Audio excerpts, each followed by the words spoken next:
I don't think this would work out, but wouldn't it be awesome if we could do like an extra hour just every day? We forget the going into daylight saving time. We just end it every year. Yeah. Well, so I think we would back up and... there's no such thing as time, man. Just clocks. You can make whatever happen. No, That's this deep. is true. While I ponder pause that. over your... wander at your man. What's sort of? I don't know. It's early in the morning. I haven't had enough sleep. I need an hour. Fog visibility up in the Blue Ridge Mountains. I know that, for crying out loud. And we're looking at, a little bit of rain on the radar. Nothing major with all of that dark green. That is a few light drizzles, though, and does represent some wet roads moving into the Tennessee Valley this morning. So do be careful. Again, nothing major, but a few showers on and off through the morning. Might even hear a rumble of thunder or two as we head through the morning and into the afternoon. Late this afternoon into tonight, not really much of a chance of rain. But until then, it's just warm, cloudy, and a little drizzly. It'll be that way tomorrow also. And then a big cool down toward the middle and into the week. Looking forward to that. We'll have details in a minute. This weather is all over the place. I know. You can't decide. I know. Thanks, David. Well, a small Texas community is mourning the loss of more than 24 of their friends and family members this morning. Gunned down at their Sunday church service. Channel 3's Michelle Herron has been following the latest developments all morning. Michelle, what have we learned at this point in time? Well, John, this is now the worst mass shooting ever at an American house of worship and the worst in Texas history. Authorities say a former U.S. airman, Devin Patrick Kelly, reportedly entered a Sutherland Springs church Sunday morning and opened fire. 26 people were killed inside and outside of the church about 35 miles southeast of San Antonio, and about a dozen others were wounded. Police say an armed civilian in the neighborhood shot the suspect. Police say the gunman flipped his car during a chase, and they found him dead inside. He was found deceased in his vehicle. At this time, we don't know if it was a self-inflicted gunshot wound or if he was shot by our local resident who engaged him in gunfire. Records show Kelly received a dishonorable discharge from the Air Force and jail time after he was convicted for assaulting his wife and their child. Now, right now, police have not talked about any motive for the killing spree, and federal agents have not found any ties to terrorism. Now, coming up at 5:30, you're going to hear from that Good Samaritan. Lori. The mass shooting in Texas is a painful reminder to those who lived through the shooting at the Church of Christ in Antioch. It's been more than a month since a man wearing a ski mask came into the chapel and opened fire. Antioch church members say they understand what those in Texas are going through. I'm just so sorry that you're having to go through it. And, our thoughts and our prayers are going to be with you. For a long time. The suspect in that case, Emmanuel Sampson, is now charged in connection with the Antioch shooting. A church member was able to stop him until police arrived. Developing this morning, police are investigating the city's latest homicide. Now, it's the first deadly shooting since late August. Channel 3's Tim Pham is live following the latest developments. And Tim, at this point, what leads do police have? Well, John, we do know that police are questioning a person of interest. They have not been charged or arrested, but we do know that they are talking with someone this morning. This is the city's latest homicide, as you mentioned, and now police are trying to learn more about the circumstances surrounding this deadly shooting. What we do know is that it happened late last night on Baldwin Street, sometime around 7 o'clock in the city's south side. First responders with the Chattanooga Fire Department were actually the first ones to arrive. They were called to help an unconscious man in the area, and while helping him, they tell police they noticed that he had been shot, and when officers arrived, they say that the victim died on the scene. Right now, his name is not being released. Investigators say the gunshot wound was not self-inflicted, and they're treating this as a homicide. Chattanooga police are following all leads, and they're asking anyone with information to call the homicide tip line. That phone number is going to be there on your screen. We'll continue to follow this and update you as we learn more. Live in Chattanooga, Tim Pham, Channel 3 Eyewitness News. All right, Tim, thank you for that update. A second shooting happened around 9 o'clock last night on McBrien Road. That person was taken to the hospital but is expected to be okay. East Ridge Assistant Police Chief Stan Allen tells us the victim drove to Ringgold Road in East Ridge to report what had just happened. If you have any information on either of these cases, call police. All right, let's talk about the forecast now on this Monday morning. Yeah, quite a change out there from early last week. Yeah, it is. Actually sweating a little bit, David. Well, if you, as they say, don't like the weather, what's the rest of that? Yeah, just wait, like 5 minutes it's going to change. We are looking at some big time warm, cloudy, a little muggy and drizzly weather outside right now. So that's what you're going to be facing as you start your Monday on the Holiday Inn downtown camera.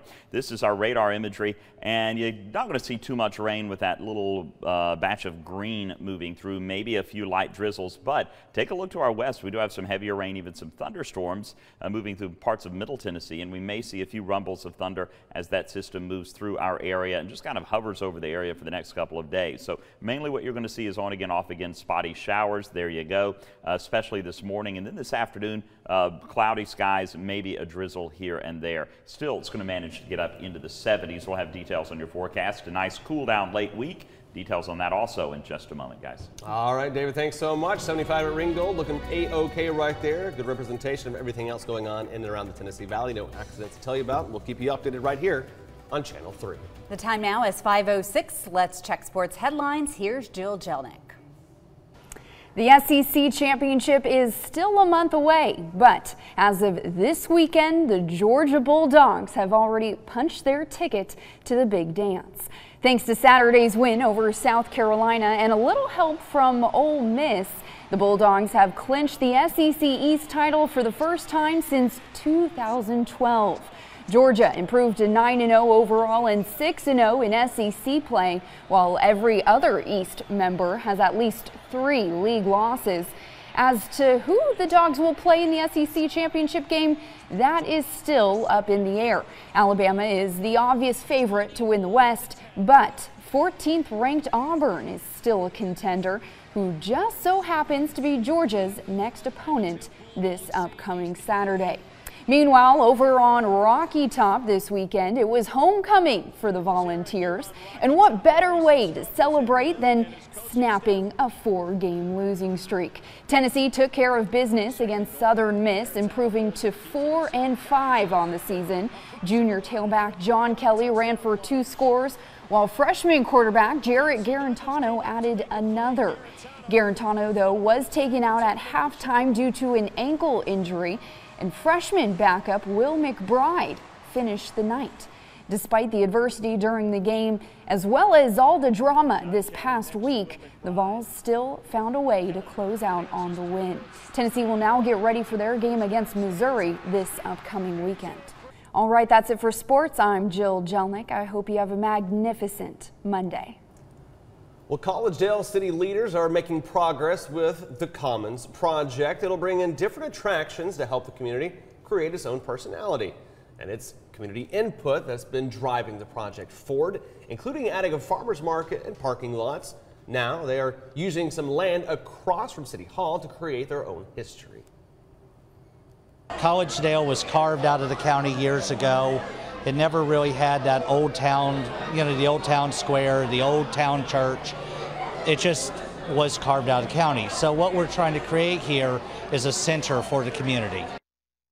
Right now, they plan to have an event there 3 days a week, including live music. Currently, they are on track toward their 2020 completion date. Sounds like a good idea. Yeah, very cool out there. Well, coming up on Eyewitness News today, thousands of people gathered over the weekend for the New York City Marathon. And for the first time in decades, an American won the women's division. We'll have more details coming up after the break.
with coverage you can count on. This is Channel 3 Eyewitness News Today. One of the premier running events in the world took place in the Big Apple this weekend as thousands gathered for the annual New York City Marathon. Four-time Olympian Shailene Flanagan is the first women's winner from the U.S. since 1977. She beat Mary Kitney of Kenya, who had won the New York Marathon for the last 3 years straight. In the men's race, the winner, Jeffrey Kamawar from Kenya, took home the gold there. An estimated 50,000 participants finished this year's race. Well, starting today, the Chattanooga Department of Public Works will be offering a brand new service. People can call 311 for on-demand leaf collection, meaning once you make that request, a truck will be routed to your address. But here are some guidelines for leaf collection. Move loose leaves, bagged leaves, and brush as close to the curb as possible, and do not rake leaves into the street or storm drains, as of course this can cause flooding. Also starting today, the Chattanooga Department of Public Works will be collecting leftover pumpkins and jack-o'-lanterns. You can drop them off at all 5 recycling centers throughout the city. This service will be available until November the 17th. Coming up on Eyewitness News Today, American realtors are poised to have the happiest of holidays this year. Yeah, shoppers are expected to spend big, and some stores are getting aggressive to make sure customers... Wait, I just realized... I didn't want to correct you. Retailers. That's a Monday morning for you. And next, Chris Clackham will have details when we come back about how the stores are poised to lure in customers. The retailers are, not realtors. Yeah. But first, as we go to break, here's a look at our pet of the week. Meet Gregor. We're told he's the sweetest cat you'll ever meet. He's 4 years old, but still very playful. You can meet him today at the Humane Educational Society. Go adopt.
Good morning. Welcome back to Channel 3 Eyewitness News. Boy, what a cloudy, just kind of drizzly, warm, muggy fall Monday. I'll tell you what, Holiday in downtown camera showing some of those clouds overhead. Scattered showers, maybe even a couple of rumbles of thunder through the day today, really on into tomorrow and through Wednesday morning. And then we're going to cool down Wednesday afternoon into late week and even the weekend. Mid-60s right now, talking about cooling down. This is what our highs will be later in the week. Today, we're going to see highs getting into the 70s. So taking a look at our radar and satellite together, all of this green representing maybe a couple of drizzles moving through. Nothing really that substantial. Showers and thunderstorms to our west. That's what we're looking at moving through within the next couple of hours. So we'll keep an eye on that. On through the day Monday, we'll see a few spotty showers lingering into the afternoon. Not much rain, just again a few showers here and there. Most of the rain that we're going to see will be this morning, this afternoon, rain chance drops dramatically. As a matter of fact, through the day, we'll only put it at about 30%. Along that boundary, which is going to be stationary just to our north, we're going to have an area of low pressure developing along that,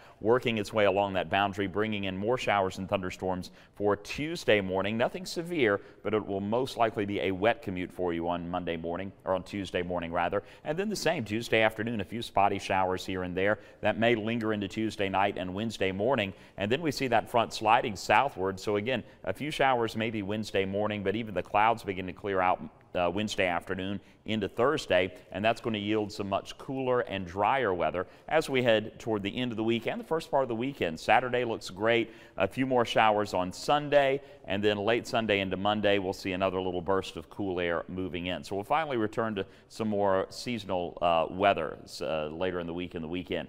Rainfall amounts for the next couple of days through Tuesday night, when we'll get 95% of our rainfall. We're looking at about a half an inch to an inch of rain widespread. 74 degrees to the high today. Warm, a few spotty showers and storms on and off through the day, particularly this morning. And then tonight it's going to be overcast and mild, about a 20% chance of a sprinkle here and there, but for the most part just cloudy, mild. Warm again through the day on Tuesday with a high of 75, 60% chance of showers and storms Tuesday morning. That will drop down to about 20% Tuesday afternoon into Wednesday. And then take a look as we clear out Wednesday afternoon, 54 to start the day, but then 58. Much cooler weather sliding in Wednesday afternoon. Looks like it's going to stay that way, nice and cool and fall-like through the end of the week and into the weekend. So if you have some yard work to do, I know the leaves are falling like crazy. Get out there and rake them up Thursday, Friday, Saturday. Those will be the pick days to do that. I'm getting back to just the lawnmower again, just chopping them back up and put them back in gear. And if you stick a bag on it, then you can suck them up and haul them out. That's what I do. I haven't raked in probably 5 years. Oh yeah, no, I don't own a rake. No. Thank you, David. No problem. American retailers are poised to have the happiest of holidays this year based on what shoppers are saying they're willing to spend. But some stores are getting aggressive to make sure those customers are coming inside instead of going online. NBC's Chris Clackham has details. For the first time ever, a holiday shopping survey by the National Retail Federation shows more consumers planning to do most of their shopping this year on the internet. Our survey found that 59% of Americans are going to be shopping online for this holiday season. In many cases, online instead of in-store. And either way, projected to spend on average $967 on mainly holiday gifts. So the Retail Federation's Anna Seraphin-Smith says brick and mortar stores are getting aggressive at getting their share. Brands like Walmart, Target, Sears, and many others have already announced some really creative things that they're going to be doing for the month of November to make sure that they're going to drive that consumer into their stores. Walmart's bringing in Santas for the kids and throwing 20,000 holiday parties at its nearly 5,000 stores across the country. While Sears is getting a jump on Black Friday, offering through Thanksgiving weekend up to 50% off everything in their stores, all to get foot traffic. Once you're in the physical retail store, you're more than likely going to say, oh, I forgot I should buy this too, for something completely different than what you're already originally purchasing for. To counter, Amazon launched its Black Friday deals last week as the battle between online versus in-store heats up for the holidays. Chris Clackham, NBC News. Cyber Monday is forecasted to be the largest online shopping day in history, with $6.6 billion in online sales predicted. That is up 16.5% from last year. Well, despite offering more sales, Sears and Kmart stores are set to close in the new year, including the Dalton Kmart. Sears Holdings has announced an additional 45 Kmart stores and 18 Sears stores will be closing in late January of 2018. The 63 stores will remain open during the holiday season, and liquidation sales will begin as soon as this Thursday. The company has already closed more than 350 stores this year. You may see higher gas prices this week as demand for fuel is at an 11-year high. Production is almost back to a level before several hurricanes impacted the industry. We could see up to a 10-cent spike this week before we head into the holiday driving season. Right now, Chattanooga's average of $2.15 is the lowest in the state, and the biggest weekly increase is in Cleveland, where they saw a hike of about 12 cents. Coming up on Eyewitness News today, more charges could be filed in the ongoing probe into Russian interference. Yeah, this time against former National Security Advisor Michael Flynn. NBC's Edward Lawrence will have the details from Capitol Hill when we come back.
The investigation into Russian meddling in the United States election seems to be tightening around more close aides to President Donald Trump during the campaign. NBC News has learned that there is enough evidence to charge the president's former national security advisor. He is on Capitol Hill with the latest.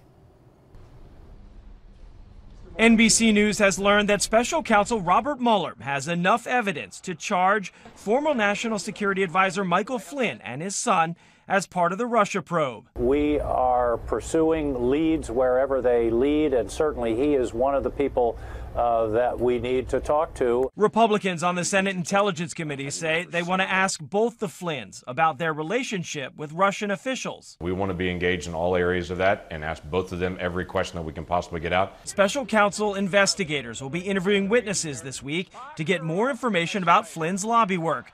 The special counsel wants to know if Flynn or his son laundered money or lied to federal agents about overseas contacts.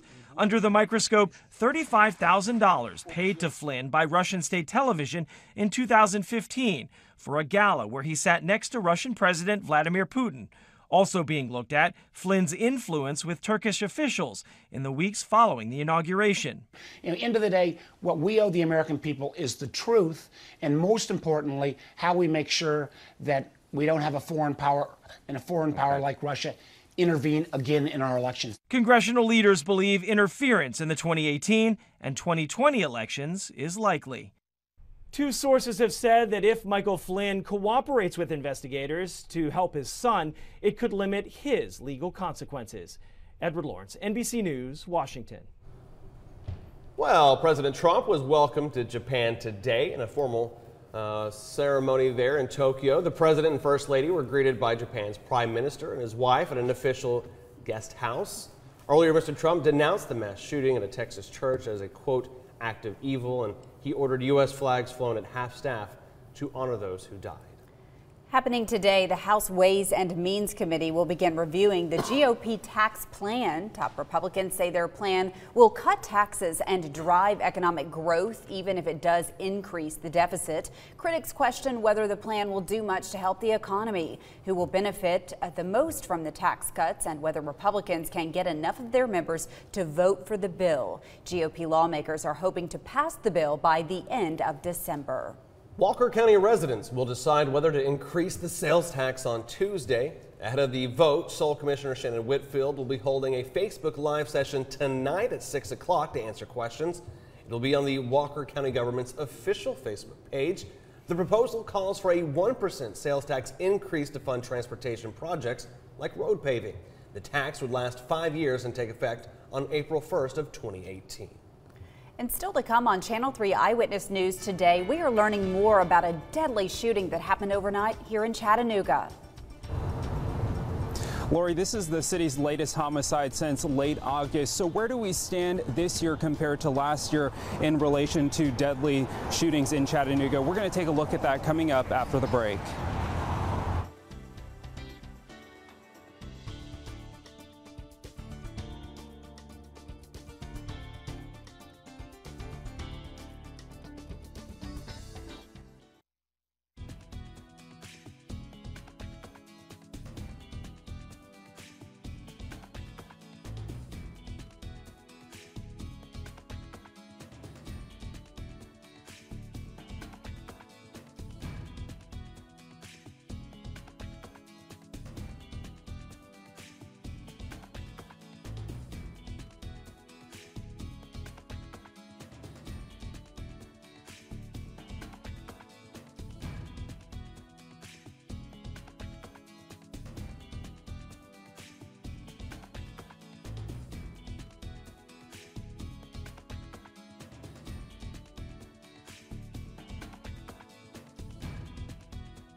With coverage you can count on, this is Channel 3 Eyewitness News Today. Good Monday morning, Tennessee Valley. You're watching Channel 3 Eyewitness News Today. I'm Lori Mitchell. I'm John Martin. Thanks for joining us on this Monday morning. David Carnes joins us now to talk about today's